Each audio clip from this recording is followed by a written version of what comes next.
Dear friends, तो आज की इस वीडियो में हम बात करेंगे चैप्टर नंबर 16 अष्टांग हृदय स्नेह विद्या अध्याय के थर्ड पार्ट के बारे में। बात करते हैं ब्राह्मण के लिए स्नेह।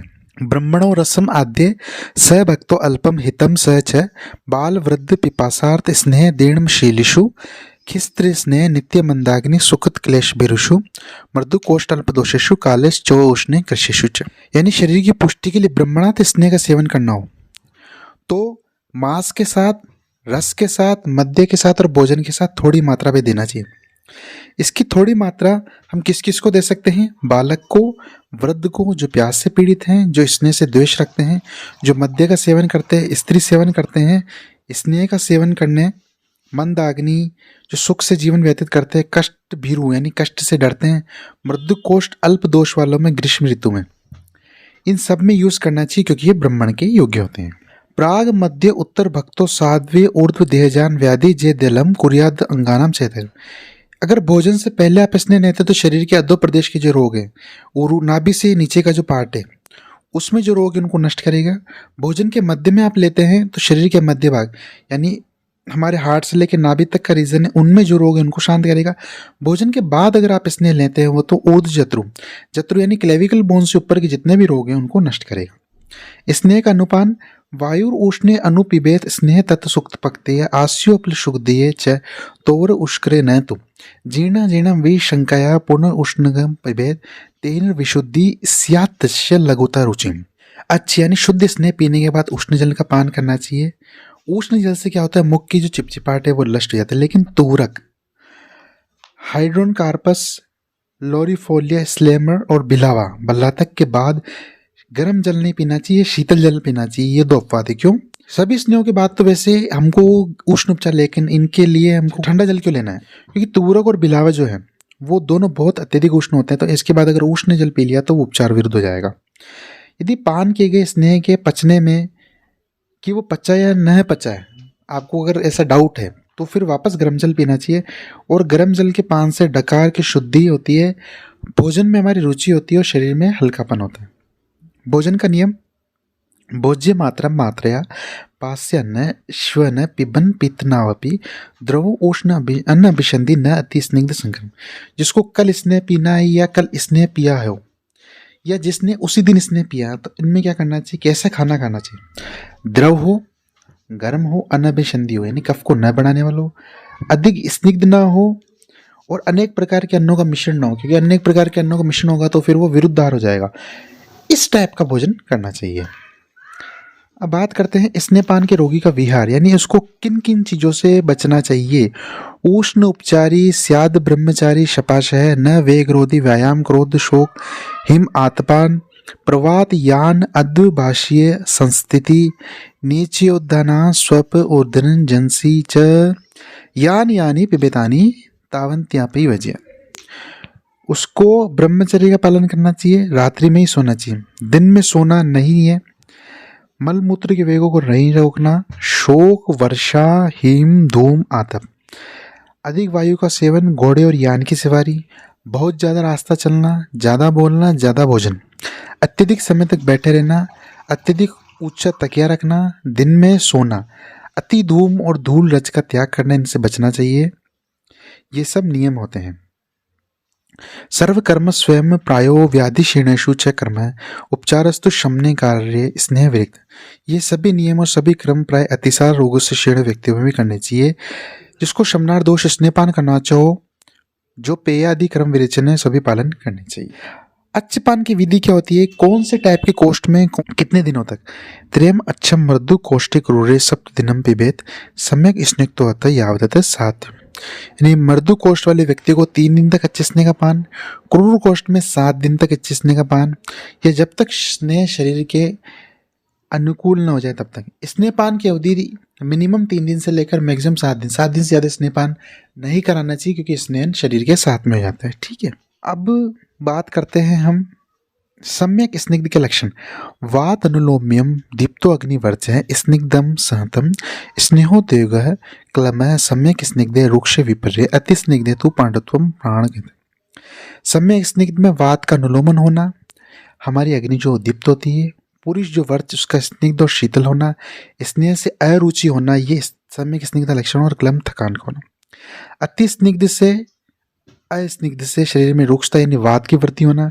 अति स्निग्ध में कफ के अधिक वाले लक्षण मिलेंगे, पांडु रोग हो जाएगा, नासिका से स्त्राव, मुख से स्त्राव और गुदा से स्त्राव। अमात्रादि स्नेहपान के दोष यानी जिस स्नेह की जो मात्रा बताई उससे या तो कम मात्रा दे दी या ज्यादा मात्रा दे दी, या जिस काल में देना है उस काल में नहीं दिया, इन सब से क्या रोग होते हैं। अमात्रे हितो काले मिथ्या आहार विहारत स्नेह करोति शोभ अर्श तंद्रा स्तंभ विसंगितः कंडु कुष्ठ ज्वर उत्क्लेश शूल आनः ब्रह्म अधिकार।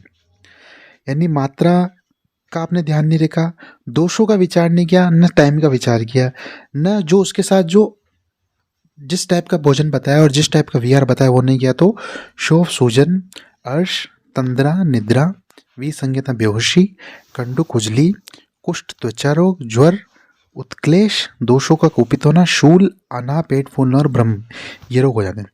अब ये जो स्नेह व्यापद हुए इनकी क्या चिकित्सा करनी है। शुद्ध तृष्ण उल्लेखन स्वेदन रुक्ष पान अन्न भेष्यम, यानी भूखा रहना, प्यासा रहना, वमन, स्वेदन, रुक्षपान, औषध, तक्र अरिष्ट, खोल, यव, श्यामा, कोद्रवम, पिपली, त्रिफला, शोद्र, गोमूत्र, गुगलू, क्या था स्वयं प्रतिरोगम से स्नेह व्यापद। इसमें से जो सेकंड लाइन है ये पिपली, त्रिफला, शोद्र, गोमूत्र, गुगलू, ये सबसे मोस्ट स्नेह व्यापद की चिकित्सा है और ये आपको ध्यान रखनी है। उसके अलावा जो है हमारे पास तक्रारिष्ट है, श्यामा है, कोदो है, इन सब का भी यूज करना है। और जिन वातादि दोषों के कारण रोग की उत्पत्ति हुई है उन दोषों के हिसाब से हमको चिकित्सा करनी है। विरुक्षण लंघन व्रत कर्ता कृति लक्षणम, रुक्षण के लक्षण लंघन के समान नहीं होते, लंघन के अतियोग और रुक्षण के अतियोग के लक्षण समान होते हैं। यानी लंघन का अतियोग और रुक्षण का अतियोग इन के लक्षण होंगे वो समान होंगे, रुक्षण और लंघन एक समान होते हैं। स्वेदनादि क्रम स्निग्ध द्रव उष्ण रस भुक्त स्वेदम आचरित स्निग्ध स्थित कुर्यादिक वमनम पोह एकादिनम च कफत प्लसन। स्निग्ध द्रव उष्ण और जांगल देश में पशु के मांस रस सेवन के पड़ने के बाद स्वेदन करना चाहिए। यदि वमन के बिना आप पहले विरेचन कराना हो तो स्निग्ध द्रव सेवन के 3 दिन बाद विरेचन कराना है, ठीक है। और वमन कराना हो तो स्नेन के 1 दिन बाद स्निग्ध द्रव, यानी स्नेन के 1 दिन बाद तो वमन कराते हैं और स्नेन के 3 दिन बाद हम विरेचन कराते हैं, ठीक है। तो स्निग्ध द्रव और जांगल मांस का सेवन कराते हैं और कफ को उत्क्लेशित कराना है क्योंकि वमन करवाना है, तो हम उसको जो अभिसंधि आहार वो देंगे, जैसे तिल हो गया, दही हो गया, दूध हो गया, गुड़ हो गया, मछली और मांस रस, ठीक है। अब मांसलादि रोगों में स्नेन क्रम मांसलादि मेधस्सा भूष लिष्मण विषम अग्नि स्नेह स्नांश, ये स्नेह स्थान पूर्ण वृक्ष आते थे सन स्नेहा शोधियन स्नेह व्यापक जन, जिनका मांस अत्यधिक बड़ा हो, जिनका मेद बड़ा और अति स्थूल और विषम अग्नि हो, इनका स्नेन से पहले रुक्षण कराते हैं, रुक्षण के बाद इनका स्नेन करा के शोधन कराते हैं। अलम मला निर्युतु स्नेह चाहे समय, रुक्षण के बाद स्नेह देने से ये जो मल है उनका बाहर निकलना होता है। सद्य स्नेह, सद्य स्नेह के योग्य कौन होते हैं। बाल वृद्धा दिदिशु स्नेह परिसहिष्णुषु, ठीक है। योगा निमान उद्वेगान सद्य स्नेह पर, बालक वृद्ध और जो स्नेह का परिहार या पालन नहीं कर सकते इनमें सद्य स्नेह देना चाहिए। सद्य स्नेह के अब कौन से योग होते हैं, वो 7 टाइप के योग आते हैं।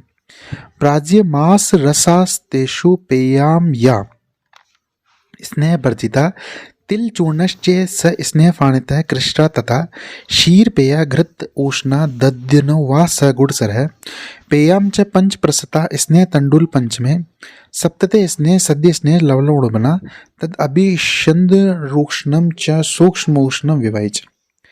अत्यधिक मात्रा में मांस से निर्मित मांस रस पहला। दूसरा, मांस रस में बना और स्नेह में भुनी हुई घृत और गुड़ के साथ तिल का चूर्ण, घृत और राब के साथ कृष्णा यानी खिचड़ी को कहते हैं। अत्यधिक घी के साथ उष्ण पेय, गुड़ के साथ दही की मलाई, पंच प्रसति। ये पंच प्रसति पेय जो है मोस्ट इंपॉर्टेंट स्नेहन योग होता है, आपके एग्जाम में पूछा जा सकता है। घृत, तेल, वसा, मज्जा, इनकी मात्रा 2-2 पल और चावल होता है 1%, ठीक है। और लवण, ये स्नेहन भी शीघ्र। लवण क्यों कराता है शीघ्र स्नेहन, क्योंकि ये स्त्रोतों का अवरोध, अनअभिसंधि आएगा या अनअभिसंधि, ये गलत लिखा हुआ है बुक में। अरुक्ष होता है शरीर में सूक्ष्म से सूक्ष्म प्रदेशों में प्रविष्ट हो जाता है, उष्णता और व्यावाय संपूर्ण शरीर में फैल जाता है, इसलिए इसका यूज किया। कुष्ठ शोथ और प्रमेय में कौन सी स्पेशल बात ध्यान रखनी है स्नेह देते वक्त? ध्यान रखना गुड़ आनूप माश शीर तिल माश सूरा दधि कुष्ठ शो प्रमेशु स्नेहार्थम न प्रकल्पे त्रिफला पिपली पथ्या गुगलू विपचितान स्नेहान यथा स्वम मैतेषाम योजित विकारिणाम क्षीणानाम त्वैव अग्निदेह संदूषणा। कुष्ठ शोत्र प्रमेय में स्नेहन के लिए गुड़ दूध तिल उड़द इनका यूज नहीं करना है। ये क्वेश्चन आपके एग्जाम पूछा सकते हैं कि ये जो 3 रोग हैं कौन से कुष्ठ शोत्र प्रमेय, ये एक्सेप्शन है, इनमें इनका यूज नहीं करना है। इनमें कौन से औषधियों का यूज करना है और स्नेहन देना है? त्रिफला का, त्रिफला पिपली हरितकी और गुगलू, इनसे सिद्ध स्नेह करना है और फिर उस स्नेह को देना है। कौन सी औषधि है? त्रिफला है हमारे पास, हरितकी है, गुगलू है और पिपली, ठीक, इनका यूज करना है। दीप्तार अग्नि परिशुद्ध कोष्ठ है प्रत्या धातु बल वर्ण युक्त दृढ़ इंद्रियो मंद जर शतायु स्नेहोपसेवी पुरुषम प्रविष्ट। तो स्नेह का नित्य सेवन जो व्यक्ति सेवन करता है उसकी जठराग्नि दीप्त रहती है, उसका कोष्ठ साफ रहता है, उसके रस रक्तादि जो धातु है वो निरंतर नए बनते रहते हैं, बल और वर्ण से वो युक्त रहता है, उसकी सभी इंद्रियां, ज्ञान इंद्रिया हो चाहे कर्म इंद्रिया हो, वो दृढ़ शक्तिशाली रहती है, उसको वृद्धावस्था विलंब से आती है और वो 100 वर्ष तक जीवित रहता है। तो फ्रेंड्स ये थी हमारी आज की वीडियो जिसमें हमने डिस्कस किया कि ब्राह्मण में हमें स्नेह किस तरह से देना है और उसके बाद स्नेह का अनुपान क्या होता है और स्नेह में क्या विहार करना है, देन अच्छपान की विधि क्या होती है, उसके बाद सम्यक स्निग्ध अति स्निग्ध अस्निग्ध के लक्षण, स्नेह व्यापक की चिकित्सा, स्वेदनादि कर्म, उसके बाद सद्य स्नेह, कौन से 7 सद्य स्नेह के योग होते हैं, कुछ श्रोत्र प्रमेय में जो गुड़ आदि स्नेह उनका निषेध क्यों किया गया है और स्नेहपान का परिणाम क्या होता है। Thank you friends.